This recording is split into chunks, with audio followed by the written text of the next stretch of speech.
Bismillahirrahmanirrahim. Assalamualaikum warahmatullahi wabarakatuh.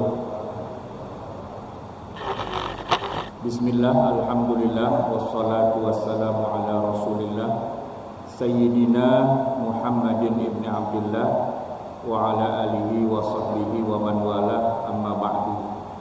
Hadirin jamaah yang dirahmati Allah, kajian kita pada siang hari ini akan mengangkat tema syariat umat terdahulu. Syariat umat terdahulu. Kita akan awali kajian ini dengan menyebutkan bahwa Allah Subhanahu wa taala itu ketika mengutus nabi dan rasul, masing-masingnya diberikan syariat yang harus dijalankan oleh nabi itu dengan umatnya. Nah, walaupun sumbernya sama-sama dari Allah, tapi boleh jadi syariat yang dibawa oleh masing-masing nabi itu tidak sama kalau kita banding-bandingkan. Sebutlah misalnya syariat sholat. Ini kebetulan kita juga lagi di bulan Rajab. Banyak di antara saudara kita yang memperingatinya, yaitu peristiwa Isra Mi'raj. Nah, peristiwa Isra Mi'raj itu sendiri, jamaah sekalian, inti yang paling utamakan adalah perintah sholat. Nah, pertanyaannya adalah, apakah perintah sholat ini sama yang Allah berikan kepada Nabi Muhammad atau ya kepada kita dengan perintah sholat yang Allah berikan kepada umat terdahulu, atau yang paling mudahnya kepada Bani Israel atau Yahudi yang ada di zaman Nabi saat itu? Nah, jawabannya ternyata berbeda. Sama-sama diperintahkan untuk sholat, tapi tata cara sholatnya berbeda. Begini jamaah sekalian, waktu Nabi Muhammad pertama kali diperintahkan sholat, itu memang arah kiblatnya masih ke Baitul Maqdis. Nah, dalam hal kiblat, orang-orang Yahudi memang Allah perintahkan sholat juga menghadap Baitul Maqdis, jadi sama, kiblatnya sama. Sampai kemudian Nabi hijrah ke Madinah, lewat beberapa tahun begitu, tiba-tiba Allah mengubah perintahnya, sudah tidak lagi sholat menghadap Baitul Maqdis, tapi malah menghadap ke Mekah Al-Mukarramah. Fawalli wajhaka syatral Masjidil Haram. Nah, sejak itu kemudian orang-orang Yahudi rada ngambek gitu, Pak. Kesel dengan perubahan yang Allah turunkan. Kenapa? Karena tadinya mereka bisa bangga bahwa walaupun Nabi Muhammad itu katakanlah membawa risalah yang baru, yang berbeda, tapi walaupun berbeda, tapi tetap kalau sholat masih menghadap kiblatnya mereka. Itu sedikit banyak membuat mereka jadi tersanjung juga gitu, Pak. Tapi setelah Allah turunkan perintah untuk memindahkan kiblatnya ke arah Masjidil Haram, maka mulailah orang-orang Yahudi di Madinah itu meradang, gak suka, dan mulailah timbul berbagai macam, ya istilahnya, gangguan. Padahal tadinya orang Yahudi itu, Pak, di Madinah pendukung utama dakwah Nabi. Malahan ini yang menarik, Pak, orang-orang Madinah itu masuk agama Islam kan gara-gara Yahudi datang ke sana memberitahukan akan ada nabi nih nanti di sini, kalian siap-siap ya, gitu, Pak. Nah, orang Madinah asli yang orang Arab ya, bukan orang Yahudinya, terpengaruh dengan ajaran yang dibawa oleh orang-orang Yahudi bahwa akan ada nabi. Dan ini menarik karena begini, Pak, masyarakat Arab secara keseluruhan ya, semuanya itu tidak ada yang mau menerima dakwah Nabi Muhammad. Semuanya. Apalagi orang Mekah, nggak bisa. Karena dalam pandangan bangsa Arab, Tuhan ada, iya. Namanya Allah, iya. Tapi kok Tuhan berfirman, bercakap-cakap dalam bentuk kitab suci, dalam kamus mereka itu tidak ada. Mereka tidak percaya Allah itu berfirman. Kalau Allah ada, iya. Allah Maha Pencipta, iya. Bahkan Ka'bah itu Pak, mereka namakan sebagai rumah Allah, Baitullah. Kalau ditanya siapa yang menciptakan alam semesta, mereka jawab Allah. Tapi kalau Allah kok berbicara, menurunkan kitab suci, aneh buat mereka. Termasuk Allah kok mengutus manusia jadi utusan, nggak masuk akal di mereka. Termasuk Allah punya malaikat yang diperintah untuk ngerjain ini, itu dan sebagainya, nggak ada.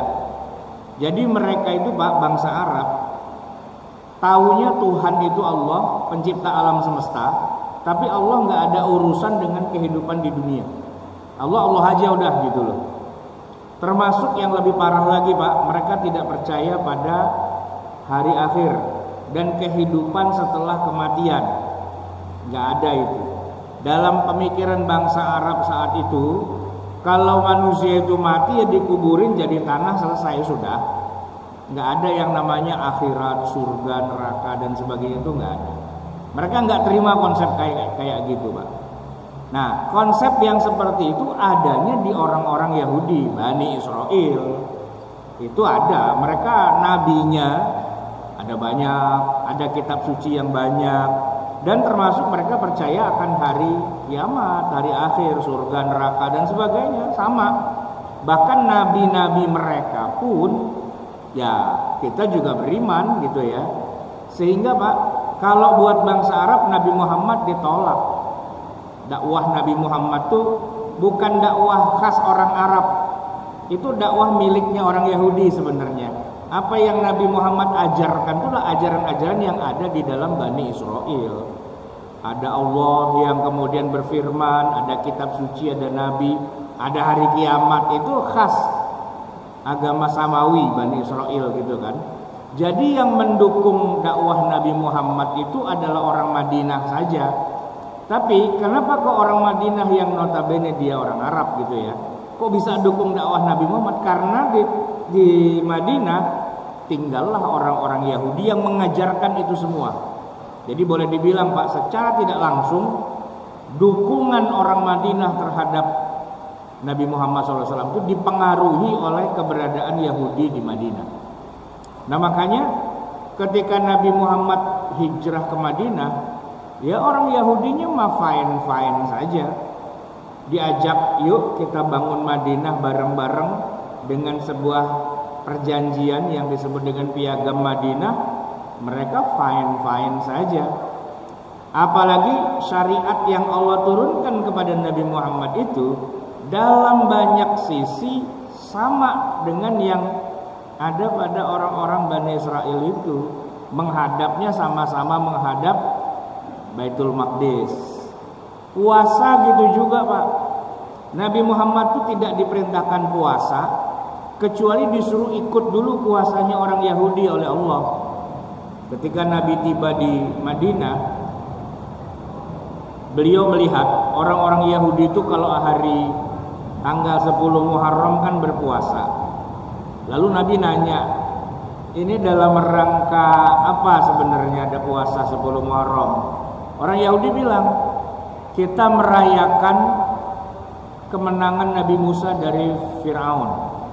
Itu kejadiannya 10 Muharram. Dan Nabi waktu itu Pak ikut puasa karena menghormati Nabi Musa. Puasa seperti puasanya orang Yahudi. Dan memang perintah di dalam Qur'annya begitu Pak. Kama kutiba 'alal ladzina min qablikum, sebagaimana yang telah diwajibkan kepada umat sebelum kamu. Umat sebelum kamu ya Bani Israel, ya Yahudi, puasa tanggal 10 bulan Muharram, ya Nabi ikut awalnya.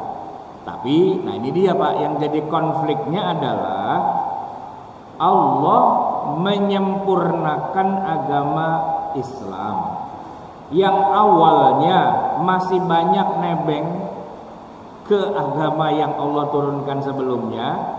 Seiring dengan berjalannya waktu, syariat yang turun pada Nabi Muhammad semakin disempurnakan.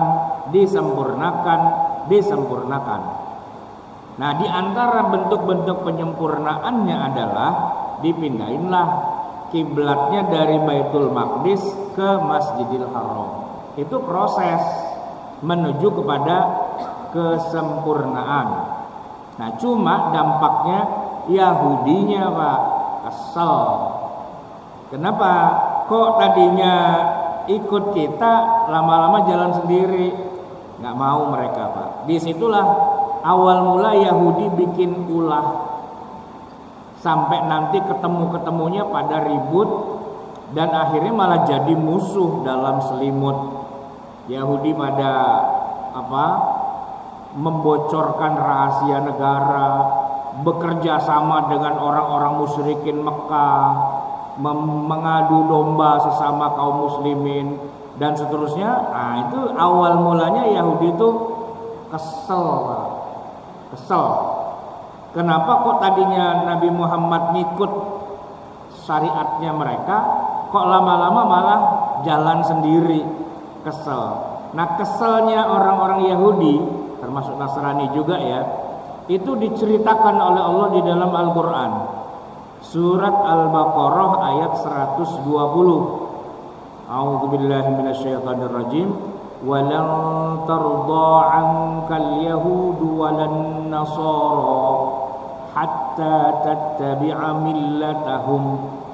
Orang Yahudi, orang Nasrani tidak akan ridho dengan kamu. Walan tarda, tidak akan ridho. Jadi dia mau bikin ulah terus Pak. Sampai apa? Tattabi'a millatahum, ikut lagi dengan syariat yang dulu sudah Nabi Muhammad jalankan. Ayolah kiblatnya balik lagi ke Baitul Maqdis. Ayolah puasanya tanggal 10 Muharram lagi. Ikutlah seperti dulu awal-awal, baru nanti akan beres. Tapi kan masalahnya nggak sesederhana itu.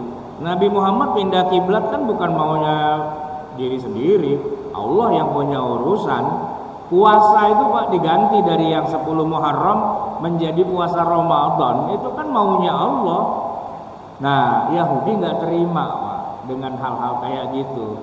Nah, maka kita melihat syariat umat terdahulu, sebagiannya itu memang kita disuruh menjalankannya, tapi sebagiannya lagi udah nggak boleh.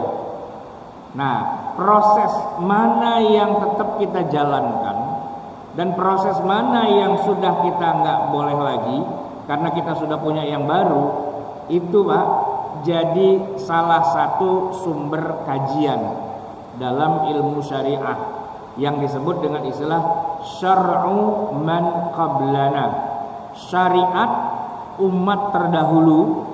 Apakah itu masih berlaku buat kita atau sudah tidak berlaku? Jawabannya Pak, sebagian masih berlaku, sebagian sudah tidak berlaku, dan sebagian lagi para ulama berbeda pendapat apakah masih berlaku atau sudah tidak. Dan ini menjadi salah satu sumber kenapa ulama berbeda pendapat. Kalau sholat Pak, itu kita sudah nggak ikutin lagi Yahudi dalam masalah sholat, karena kita sudah disempurnakan sholat kita. Emang kayak gimana sih sholatnya Yahudi? Tadi balik lagi nih Pak, kita sudah nggak menghadap ke Baitul Maqdis, tapi ke Baitul Masjidil Haram gitu ya. Nah, masalah berapa kali sholatnya dalam sehari semalam? Rupa-rupanya Pak, orang-orang Yahudi itu sehari semalam cuma 3 waktunya Pak. Sholat pagi, sholat siang atau sore, dan sholat malam. Nah, untuk Nabi Muhammad awalnya sholat juga cuma 3. Waktu di Mekah itu Pak, sebelum Isra Mi'raj, Sholat malah cuma satu, yaitu sholat malam doang, yang bunyinya di dalam Al-Quran, ya ayyuhal muzammil qumil laila illa qalila. Sholatnya cuma sekali doang dalam sehari, yaitu malam. Seiring dengan berjalannya waktu ditambahin ada sholat pagi dan ada sholat sore. 12 tahun setelah Nabi Muhammad berdakwah di Mekah, menjelang mau hijrah ke Madinah, terjadi itu Pak, Isra dan Mi'raj. Intinya sholat disempurnakan jadi 5 waktunya. Sedangkan yang sholat pagi, sholat sore, apalagi juga sholat malam, bukannya ditinggal, diturunkan derajatnya menjadi sholat sunnah. Sholat yang malam itu Pak, di dalam surat Al-Isra disebutkan, wa minal laili fatahajjad bihi nafilatan lak. Dan pada malam hari silahkan kamu sholat tahajud, tapi statusnya sudah jadi nafilah, sholat tambahan, nggak wajib. Tadinya wajib Pak, 12 tahun itu wajib. Nah tapi sejak Isra Mi'raj diturunkan statusnya menjadi sunnah, dan yang wajib adalah yang 5 waktu. Yahudi mereka tetap dengan 3 waktunya. Kemudian Pak, sholatnya Yahudi itu tidak ada rukuknya. Jadi mereka sholatnya cuma berdiri sujud, berdiri sujud, berdiri sujud. Oleh karena itu di dalam suratul Baqarah Allah kemudian memerintahkan kita umat Islam dan juga orang Yahudi, sholat itu ditambahin gerakannya, yaitu dengan adanya ruku. Ketika Allah Subhanahu wa taala berfirman, warka'u ma'ar raki'in, maka rukuklah kamu bersama-sama dengan orang yang ruku. Nah, sejak itu Pak, kita umat Nabi Muhammad sholatnya makin disempurnakan, yaitu ada rukuknya. Tapi Yahudi ngotot nggak mau pakai ruku, jadi sholatnya cuma berdiri sama sujud, tidak ada rukuknya. Kemudian jamaah yang dirahmati Allah, orang Yahudi juga dalam sholat itu ada wudhunya Pak. Ada wudhu kayak kita, cuman lagi-lagi wudhunya cuman cuci muka sama cuci tangan doang. Kalau di kita kayak gitu, itu namanya tayammum. Nah Yahudi cuci muka, cuci tangan, udah, nggak pakai cuci kaki. Nah, sedangkan kita kemudian Allah turunkan ayat, idza qumtum ilas shalah, kalau kamu mau mengerjakan sholat, faghsilu wujuhakum, cuci dulu wajahmu, wa aydiyakum ilal marafiq, dan 2 tanganmu sampai sikunya juga ikut dicuci, wamsahu bi ru'usikum, usaplah sebagian kepala kamu, wa arjulakum ilal ka'bain, dan kedua kakimu dicuci juga berikut dengan 2 mata kakinya. Itu ada di dalam suratul Maidah. Jadi Pak, wudhu kita itu disempurnakan dengan 4 anggota tubuh yang wajib untuk dicuci. Yahudi tetap 2, tangan dan wajah doang. Kemudian, nah ini yang menarik Pak, orang-orang Yahudi itu di zaman Nabi, mereka punya tempat ibadah khusus untuk mengerjakan sholat, dan tidak boleh sholat itu dikerjakan kalau bukan di tempatnya, di rumah ibadah khusus. Nah sedangkan untuk Nabi Muhammad beda. Nabi Muhammad pernah bersabda, u'titu khamsan lam ya'tahunna ahadun min qabli, saya diberi 5 syariat yang tidak diberikan kepada umat-umat sebelum saya. Nah di antara 5 itu salah satunya adalah Nabi mengatakan, wa ju'ilat liyal ardu masjidan, dan dijadikan seluruh permukaan tanah itu sebagai tempat untuk sujud. Jamaah sekalian, Nabi Muhammad dan para sahabat itu Pak, kalau sholat itu tidak harus di masjid, di mana saja. Bahkan secara zahir ayatnya mengatakan al-ardu, permukaan tanah itu, itulah tempat sujud. Jadi nggak pakai alas, Pak, nggak pakai tikar, nggak pakai karpet. Di zaman Nabi, Masjid Nabawi itu tanah, dan semua sahabat yang pada sholat kalau sujud, Pak, nempel wajahnya dengan tanah. Jadi begitu bangun belepotan tanah. Itu ciri khas sholatnya Nabi Muhammad Sallallahu Alaihi Wasallam.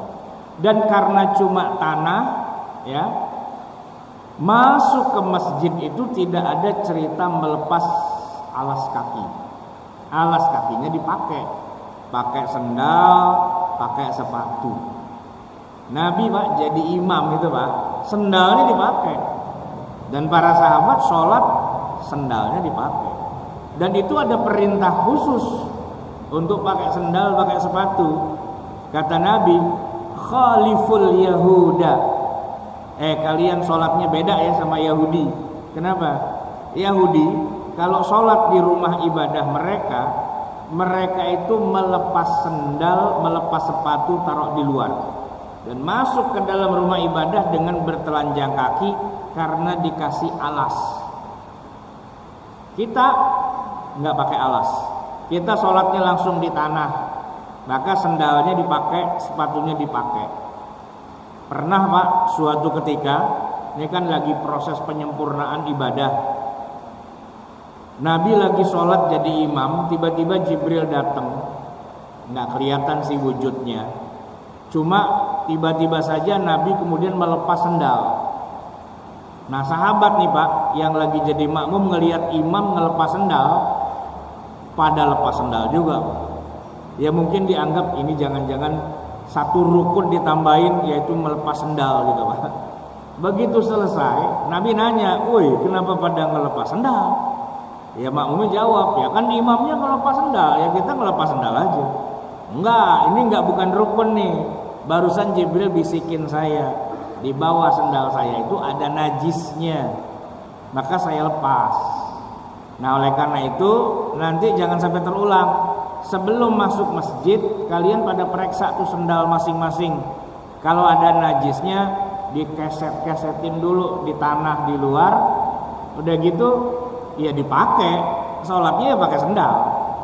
Jadi, Pak, di masa Nabi itu Masjid Nabawi nggak ada karpet, nggak ada keramik, nggak ada alas, semua masuk masjid sendalnya dipakai. Cuman sebelum masuk pada keset-kesetin dulu, takut ada najisnya. Makanya, Pak, di zaman Nabi itu belum pernah ada hadis menceritakan sahabat kehilangan sendal gitu, Pak. Itu nggak ada. Kenapa? Ya sendalnya dipakai, nah gitu. Jadi itu ciri khas dari sholatnya umat Nabi Muhammad Shallallahu Alaihi Wasallam. Nah, orang Yahudi sholatnya lepas sendal, taruh di luar. Kita nggak tahu sih apakah ada maling sendal juga apa enggak tuh kalau di rumah ibadahnya Yahudi. Tapi pertanyaan gini, kenapa kita sekarang sholatnya kayak Yahudi? Gimana, Pak? Gimana? Kok boleh? Ada nggak, Pak, sekarang masjid yang kayak di zaman Nabi?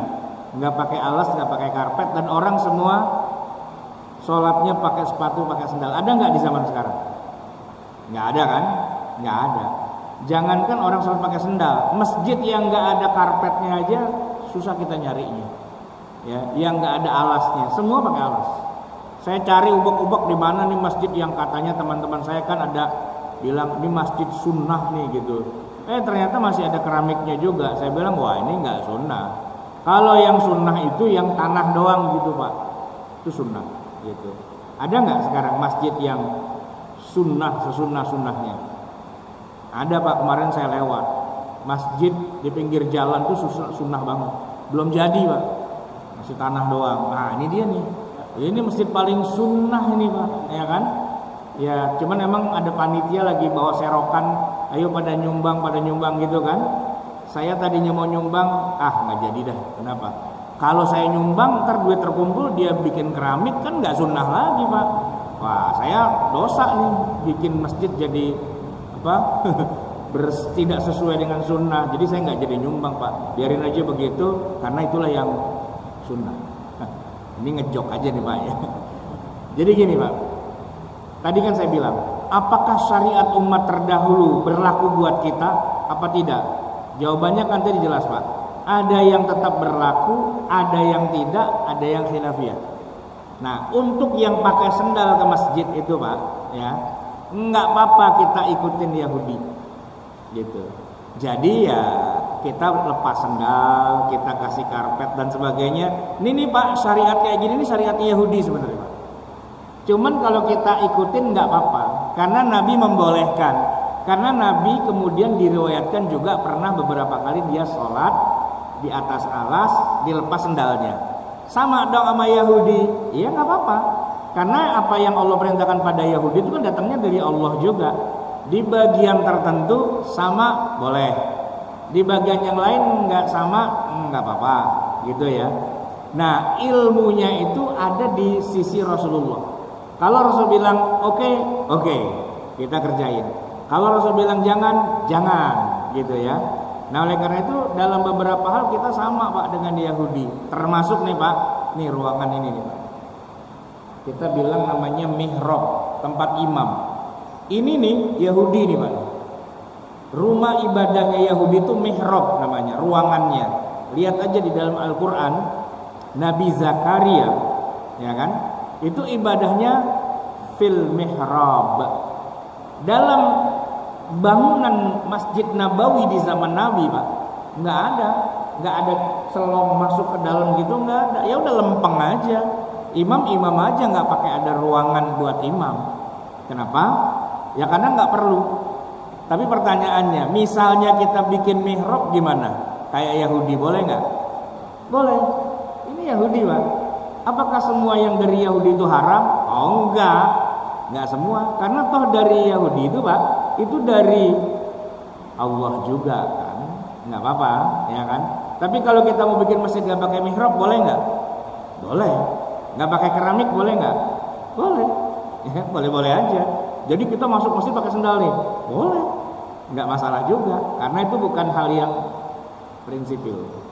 Nah itu yang menarik Pak. Jadi kita harus tahu itu syariat Yahudi sebenarnya. Puasa tadi Pak, puasa 10 Muharram, Asyura, itu kan puasa Yahudi, ya kan? Boleh nggak kita sebagai umat Nabi Muhammad puasa Asyura? Boleh nggak? Boleh, kan puasa Yahudi. Tidak semua yang dari Yahudi itu jadi haram, nggak juga, ya kan? Jatuhnya cuman dari yang tadinya wajib menjadi sunnah. Puasa orang Yahudi juga Pak, Nabi Daud. Wah itu Nabi Daud terkenal tuh Pak, bintang David, ya kan? Lambang Yahudi itu Pak, lambang Zionis kan segi 6. Itu kan bintang Nabi Daud itu Pak. Puasanya Nabi Daud tuh sehari puasa, sehari enggak, sehari puasa, sehari enggak. Kita nih umat Nabi Daud apa umat Nabi Muhammad? Umat Nabi Muhammad. Boleh enggak kita puasa Daud? Sunnah. Boleh. Oh berarti gimana aturan mainnya? Tidak semua yang dari Yahudi itu nggak boleh. Ada yang boleh, ada yang tidak, ada yang khilafiyah. Syariat umat terdahulu. Nah jamaah sekalian, tapi secara umum ketika tadi saya katakan bahwa umat Islam itu disempurnakan syariatnya, ternyata tujuan atau hikmah kenapa sih disempurnakan secara umum itu Pak, untuk diberi keringanan oleh Allah. Jadi penyempurnaannya itu sebenarnya intinya agar kita lebih mudah, diringankan gitu Pak. Itu Pak, walaupun ada Isra Mi'raj sehari 5 waktu, setelah itu kan Nabi masih hidup sampai 11 tahun, 10 tahun ya. Itu masih disempurnakan terus Pak. Setelah itu ada yang namanya boleh kita jamak, boleh kita qashar. Nah itu di Yahudi nggak ada Pak. Yahudi tidak ada jamak, tidak ada qashar. Kita boleh Pak jamak, qashar dengan syarat-syarat tertentu ya. Nah jadi penyempurnaan itu sifatnya memberikan keringanan. Saya kasih contoh terakhir nih Pak yang sangat penting, yaitu ketika orang-orang Yahudi dilaknat sama Allah gara-gara mereka menyembah patung anak sapi. Ya, itu kan Allah marah, tapi kemudian summa afauna ankum, kemudian kami beri maaf pada kalian setelah mereka taubat, gitu ya.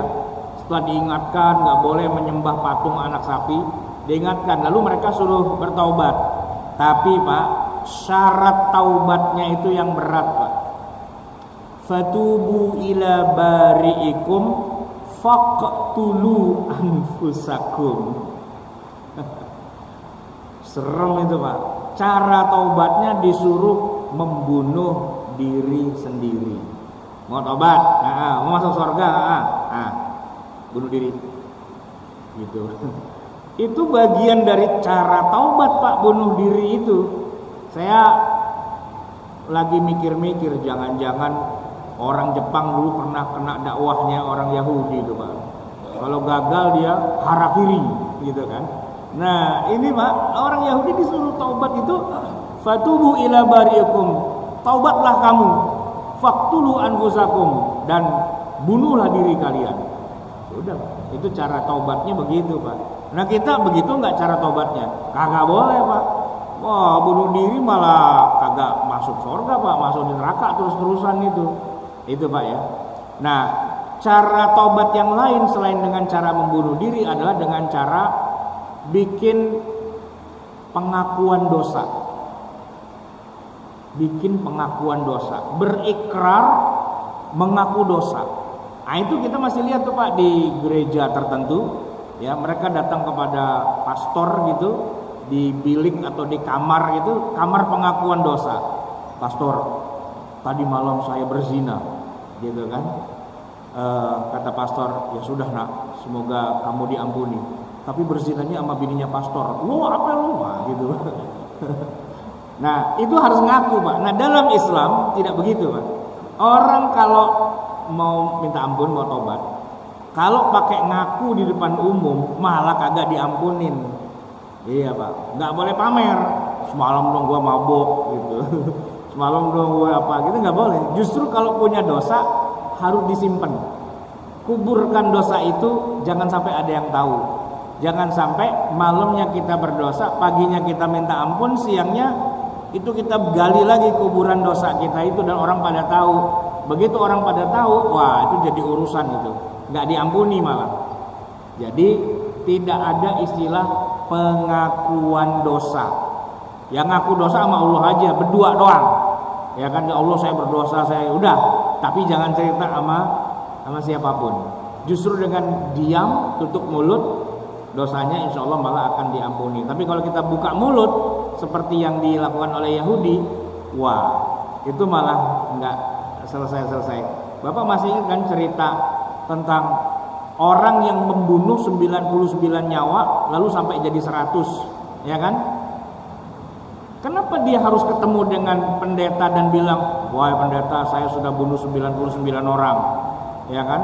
Pendetanya bilang, banyak banget, satu aja lu bermasalah 99. Dia kesel, dibacok sekalian Pak jadi 100 kan. Itu kenapa pakai ngaku-ngaku segala sama pendeta? Ngapain? Kalau dalam agama Islam dosa-dosa aja, udah nggak usah pakai ngaku-ngaku. Kenapa? Ngakunya sama Allah aja berdua. Nah itu yang disebut dengan istilahnya kita i'tirafnya itu kepada Allah saja, tidak kepada sesama manusia, gitu kan? Nah kalau ada dosa, wa'at bi'is sayyi'atal hasanah tamhuha. Kalau mau ngapus dosa, amal buruk kita hapus dengan amal soleh aja. Banyakin amal soleh, ntar amal buruknya tamhuha, kehapus. Bukan dengan ngaku, gitu. Nah maka Pak, jamaah sekalian, orang berzina dalam agama Islam itu, kalau dia mau ngaku boleh sih dirajam, gitu kan?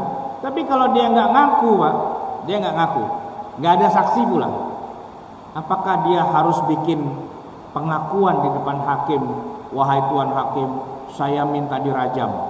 Nggak. Terus gimana? Ya udah diam aja. Terus ya udah minta ampun aja. Terus ya sudah, nggak usah ngangkat-ngangkat dirinya untuk minta dihukum dan sebagainya. Diam aja, selesai. Gitu. Maksudnya nggak harus dihukum rajam baru diampuni, nggak.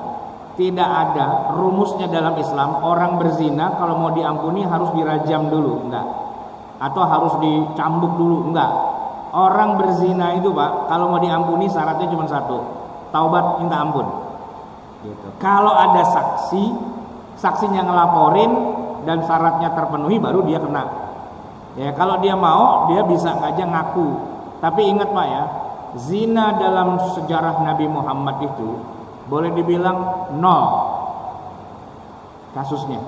Nabi belum pernah merajam orang yang berzina karena ada yang ngelaporin, karena ada saksi, itu nggak pernah. Jadi kalaupun ada cuma 3 kasus dan 3-tiganya itu tahu gimana tuh orang ngaku di hadapan Nabi bahwa saya berzina, saya minta dirajam. Padahal Pak, kasus zina boleh jadi lebih banyak dari cuma 3 itu. Tapi ya sudah, diam saja, taubat saja, selesai.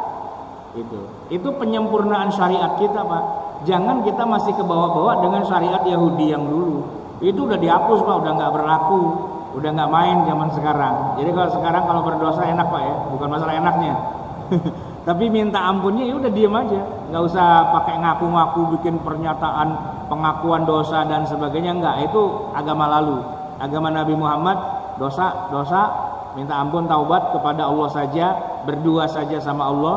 Dah, semoga diampuni dan tutuplah semua itu dengan amal-amal yang soleh yang banyak. Wa atbi'is sayyi'atal hasanah tamhuha. Itu poinnya Pak. Baik jamaah sekalian yang dirahmati Allah, udah lewat jam 1 ini. Kita tutup, semoga Allah Subhanahu wa taala menghapus semua dosa-dosa kita.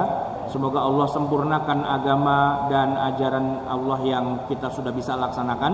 Semoga kita semuanya nantinya dipanggil oleh Allah dalam keadaan husnul khatimah. Amin ya rabbal alamin. Bismillahirrahmanirrahim. Alhamdulillahirabbil alamin. Hamdan yuwafi ni'amahu wa yukafi'u mazidah. Ya rabbana lakal hamdu wa lakas syukru kama yanbaghi li jalali wajhika wa li 'azimi sultanik. Allahumma shalli wa sallim wa barik ala sayidina Muhammadin wa ala ali sayidina Muhammad. Rabbana zalamna anfusana wa illam taghfir lana wa tarhamna lanakunanna minal khasirin. Rabbana amanna bima anzalta wa taba'na ar-rasul faktubna ma'asy syahidin. Rabbana la tuzigh qulubana ba'da idh hadaitana wa hab lana min ladunka rahmah innaka antal wahhab. Rabbana atina fid dunya hasanah wa fil akhirati hasanah wa qina adzabannar. Wa sallallahu ala sayyidina Muhammadin wa ala alihi wa sahbihi wasallam walhamdulillahi rabbil alamin. Wassalamualaikum warahmatullahi wabarakatuh.